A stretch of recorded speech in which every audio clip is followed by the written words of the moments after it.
Bonjour à tous, j'espère que vous allez bien. On se retrouve pour une nouvelle update lecture. J'ai 5 livres à vous présenter et on commence tout de suite et j'espère que ça vous plaira. Je vais vous les présenter dans l'ordre chronologique dans lequel je les ai lus. Et le premier livre dont je vais vous parler est une romance historique. Il s'agit de Accordez-moi une nuit, le tome 2 de l'agence de Madame Evensong de Maggie Robinson. Que j'ai bien aimé, vraiment beaucoup aimé.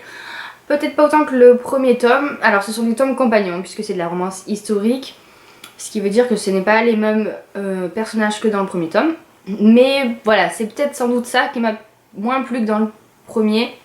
Peut-être un peu moins adhéré au personnage. Mais je crois que j'ai mis une très bonne note. J'ai mis 4,25 sur 5. Donc c'est quand même une très bonne romance historique. L'histoire donc c'est celle de Marie, qui dirige l'agence de Madame Evensong, Madame Evensong étant sa tante. C'est une agence de placement pas comme les autres puisque elle a pour rôle de trouver tout et n'importe quoi pour ses clients. Que ce soit une femme, un époux, une femme de chambre, un valet ou encore, comme c'est ici le cas, une actrice pour jouer le rôle d'une cliente dans une source thermale. Puisque c'est ce que va demander Alec Rayburn. Il va demander en fait à Marie de lui trouver une actrice pour venir avec lui dans une station thermale qui est dirigée par un docteur dont il soupçonne avoir tué sa femme. Voilà. Et Marie va donc non pas demander à une actrice de jouer ce rôle, mais du coup Marie va jouer le rôle de la cliente, elle va y aller elle-même. Ce rôle de cliente est fait pour que le docteur qui drague tout ce qui bouge la drague à elle aussi, et la courtise, et dans ce cas-là, montrer que c'est pas un bon docteur et qu'il prend pas du tout soin de ses patientes et que la seule chose qui l'intéresse, c'est pas de prendre soin de ses patientes, hein, c'est autre chose. Et voilà, le faire tomber en ruine pour que Alex soit content. Pour se venger, voilà, on va dire ça comme ça, hein. C'est très confus ce que je dis, mais bon, c'est pas grave, je crois que vous avez compris.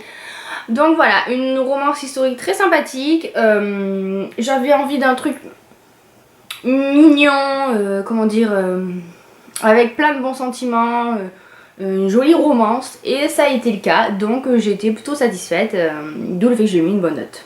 Au final, je trouve que c'est une série plutôt sympa et j'ai hâte de lire la suite. J'ai ensuite lu un autre roman de Kate Clark, il s'agit de Confusion, qui est le premier roman qu'elle a écrit. Le premier donc a été publié et voilà, j'avais envie de...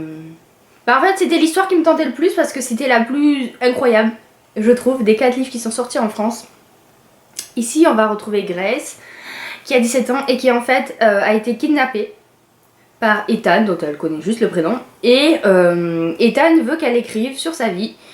Puisque dans la chambre où elle est retenue, il y a juste de quoi écrire et Grace en fait va nous raconter un peu sa vie avant son enlèvement. Donc en fait ça alterne entre des passages de sa détention et des flashbacks sur sa vie d'ado normale quoi. Et c'était pas mal, vraiment pas mal tourné. Après j'ai trouvé quelques longueurs, par exemple, comparé à Perdu et Retrouvé par exemple. C'était un peu long et puis j'ai pas beaucoup aimé Grace, que...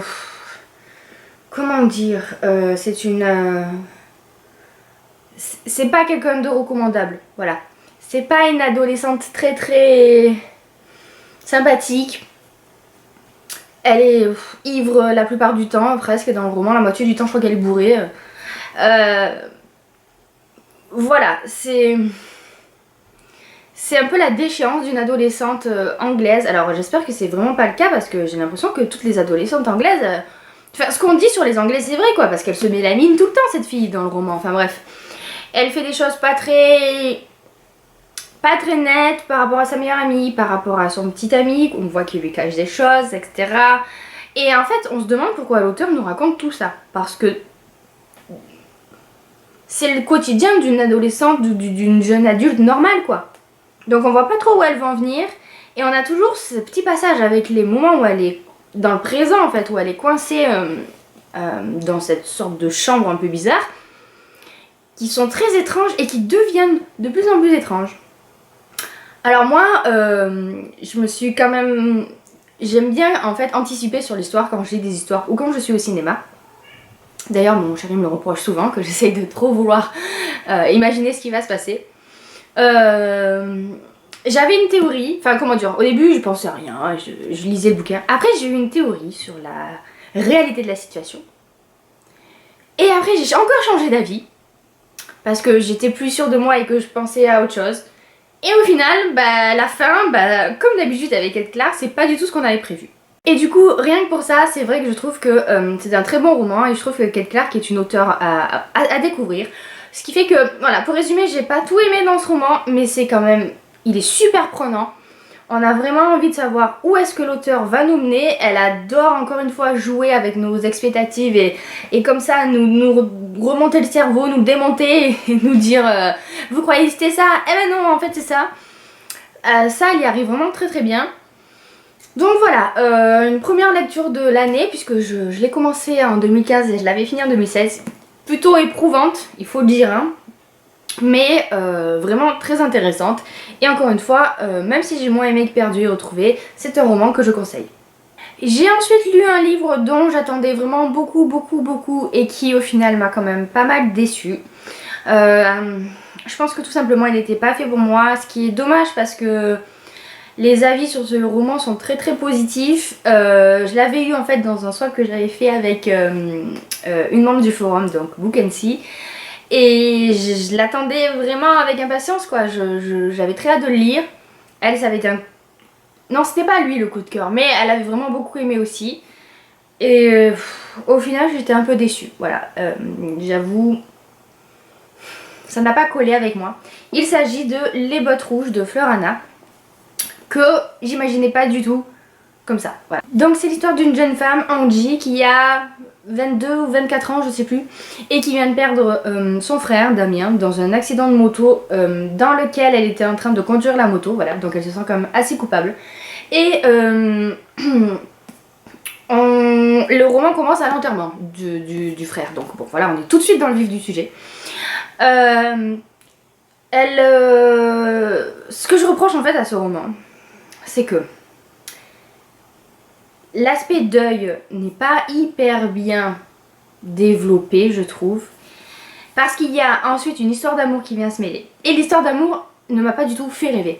Donc au final, ça fait un mélange de deux choses qui auraient pu être très belles ensemble et qui vont pas du tout bien ensemble. Je sais pas comment expliquer, mais voilà. On va suivre Angie pendant les 100 premières pages du roman, dans son deuil, dans sa manière d'accepter ou pas les choses, hein, d'essayer de refaire sa vie, d'essayer d'avoir un nouveau départ. Et c'est long, c'est assez long quoi, surtout quand le personnage principal vous laisse un peu indifférent, donc voilà. Et ensuite quand elle rencontre enfin, pour de vrai, parce qu'elle va le croiser vite fait, mais quand elle rencontre enfin Valentin, qui est un ancien ami de son frère et avec qui elle va avoir une histoire en fait, elle le rencontre enfin au bout de 100 pages, tout ça, et que c'est super long entre eux. Et les scènes qu'ils vivent ensemble, moi, m'ont laissé complètement indifférente. Voilà, ni l'aspect romance n'était à mon goût, ni l'aspect deuil qui au final est quand même un peu trop passé à la trappe, ou du moins je trouve comme elle gère un peu trop beaucoup bien sa douleur, bon bref. Voilà, ça n'a pas collé. En fait je pense que le gros problème a été le style. Et j'ai pas accroché au style de Fleur Anna, tout simplement parce que je l'ai trouvé trop oralisé. Que ce soit dans les descriptions, parce que c'est souvent Angie qui nous raconte, mais quelquefois c'est Valentin. Et c'était du langage pas assez soutenu à mon goût. Et alors les dialogues, ça l'a pas fait. Voilà, j'avais l'impression de lire des conversations de moi avec mes potes quoi, et c'est pas ce que je recherche en romance. J'ai pas trop aimé Valentin non plus. Donc voilà, vraiment il y a... C'est très subjectif ce que je suis en train de dire, et j'ai conscience que ça peut... C'est un livre qui peut plaire à beaucoup de monde, mais avec moi ça l'a pas fait. Que ce soit le style, les personnages ou l'histoire, j'ai pas adhéré. Voilà. Ça arrive, hein, ça arrive, mais du coup, quand même pas mal déçu par ce roman. Et donc, après avoir mis 2-3 semaines à lire Les Bottes Rouges, peut-être pas 3 semaines, mais bien 2 semaines, j'avais envie d'un truc hyper rapide et ben voilà, de quelque chose qui se lit vite. Et du coup, j'ai lu un roman très court puisqu'il fait 110 pages. Il s'agit de 35 kilos d'espoir d'Anna Cavalda. Vous l'avez vu dans le dernier book haul parce que c'est un livre que j'ai emprunté à la médiathèque. Et au final, je crois que je l'ai lu en 40 minutes. Et c'était sympa, c'était mignon. Bon, c'était pas génial non plus, mais c'est bien sympa. J'aime beaucoup Anna Cavalda, donc j'avais quand même envie de voir ce qu'elle pouvait faire. C'est difficile en fait d'en parler parce que c'est tellement court, 40 minutes de lecture, 100 pages, et puis en plus vous voyez c'est écrit hyper gros avec un interligne très important, donc autant vous dire que ça se lit vraiment vite quoi. Donc on n'a pas vraiment le temps de rentrer dans l'histoire, que c'est déjà fini. Bon, ça je m'en doutais un peu. Donc c'est l'histoire de Grégoire qui n'a jamais réussi à l'école, qui a été un peu traumatisé par ses instits et qui là est en 6ème alors qu'il a 13 ans. Donc il a 2 années de retard. Il vient de se faire virer du collège parce que à force de faire l'imbécile et de pas écouter en classe et d'avoir des mauvaises notes et d'en plus être insolent avec les professeurs, ben voilà, hein, ça ne pouvait que lui tomber dessus. Et du coup, ben ses parents savent pas quoi faire avec lui et ils pensent l'envoyer dans un internat. Et à côté de ça, on voit que Grégoire a une relation très forte avec son grand-père qui lui a appris à bricoler, et on voit très bien que Grégoire, il est pas du tout scolaire, mais il est pas du tout fait pour l'école, mais qu'il a un très grand talent au niveau de tout ce qui est construction, bricolage, voilà, avec 3 bouts de planche il va vous faire un meuble, enfin voilà. C'était assez sympa, mais encore une fois trop court. Difficile d'avoir un avis dessus au final quand on passe que 40 minutes dans un roman, vous voyez, surtout qu'on va suivre, on suit quand même pas mal de semaines de la vie de Grégoire, ce qui est quand même assez paradoxal pour moins de 100 pages. Pour moi il y a moins de 100 pages, hein, vu les manches interlignes et les caractères. Donc je dirais que c'est une grande nouvelle plutôt, qui était quand même bien écrite. On retrouve pas mal le style d'Anna Cavalda, et puis j'ai bien aimé le message. Le fait que c'est pas parce qu'on n'est pas fait pour l'école qu'on ne réussira pas plus tard, et cet aspect aussi grand-père qui va transmettre certaines valeurs à son petit-fils, ça m'a plu. Donc voilà, mignon, voilà, on va dire que c'était plutôt mignon. Et enfin le dernier livre que j'ai lu, c'est encore une romance historique. Oui, j'avais envie encore d'historique, ça me manque hein, un petit peu. Et là je dirais même que ça ressemblait beaucoup à un roman gothique. Mais de toute façon c'est, comment dire, le petit, c'est la spécialité de l'auteur. Il s'agit de L'étrange Seigneur du Château de F. Silver, que j'ai bien aimé, hein.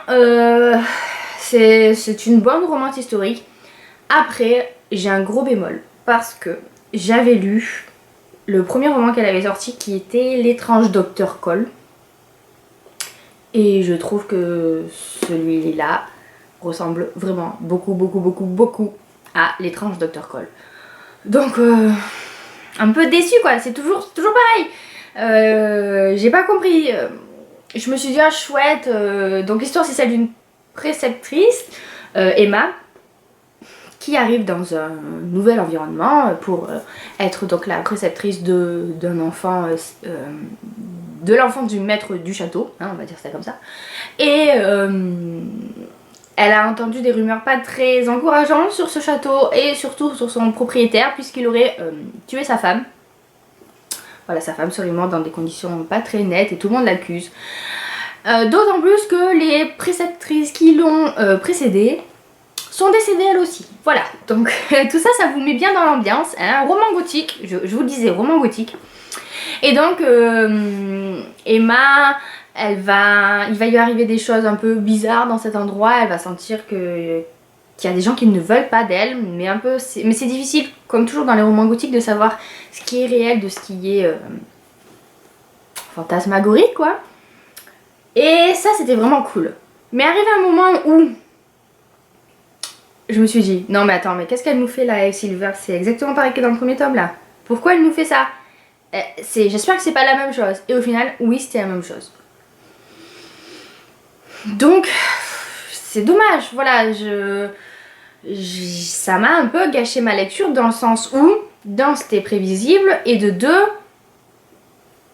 bah, j'avais l'impression de lire un copier-coller de L'étrange Docteur Cole, sauf que cette fois, ça ne se passait pas en ville, ça se passait dans un château à la campagne. Voilà. Et c'est vraiment, vraiment dommage. Mais à côté de ça, si vous jamais vous tombez dessus, lisez-le parce que c'est vraiment... Comment dire? Si vous avez le choix entre l'étrange Dr. Cole ou celui-là, lisez pas les deux. N'en lisez qu'un parce que voilà, ça revient quand même un peu au même. Mais lisez-les. Voilà, ils sont très sympas comme roman et celui-ci quand même de qualité. Si vous aimez tout ce qui est un peu ambiance sombre, fantastique, mais dans le sens littéraire même du terme, c'est-à-dire où on ne sait pas ce qui relève du surnaturel, de ce qui relève de la mise en scène, etc. Ça va vous plaire. C'est une romance historique très bien écrite, avec un bon style d'écriture, une vraie plume, je trouve. C'est super dur à dire, Eve Silver. Elle a une très jolie plume. Donc oui, c'est très sympathique. Après moi, voilà, comme je vous dis, je me rappelais pas mal du premier roman qu'elle avait sorti. Et ça m'a un peu laissé sur le cul, quoi, de voir que c'était la même chose. Voilà, j'espère que j'en ai 3 d'elle. Elle en a sorti 3, enfin 3 sont parus dans cette collection. J'espère que le troisième ça sera pas ça, donc je vais laisser couler un bon moment avant de le lire. Mais si jamais vous tombez dessus et que vous êtes intéressé, je vous le conseille. C'est plutôt sympathique comme romance historique et puis ça change. On n'a pas l'habitude de lire quelque chose d'aussi sombre, vous voyez. Donc pourquoi pas. Et voilà, mon update lecture est terminé. J'espère que ça vous a plu, j'espère que certains livres vous ont tenté ou que du moins je vous ai donné envie, ou pas, parce qu'il n'y a pas non plus que des réussites, hein, de lire certains romans. Dites-le moi en commentaire et n'hésitez pas surtout aussi à me dire ce que vous êtes en train de lire parce que ça m'intéresse. Comme d'habitude, hein, moi je suis très intéressée par tout ça et... c'est vrai que heureusement qu'il y a aussi le forum pour savoir un peu qui lit quoi. D'ailleurs n'hésitez pas aussi à aller y faire un tour, hein. On meurt pas, au contraire on vous accueille les bras grands ouverts. Et sur ce je vais vous laisser, je vous fais plein de bisous, lisez plein de livres et à une prochaine vidéo. Bye bye. Je rigole parce qu'il y a mon chat qui est en train de s'emmêler dans le rideau. Voilà, vas-y tombe. Tombe. Non mais tu vas t'étrangler. Oh, putain, c'est pas possible. Hein. Mais qu'est-ce que tu fais? Voilà, j'en étais sûre. Ah là là là là. Prenez des animaux domestiques. Hein. Bref, où est-ce que j'en étais?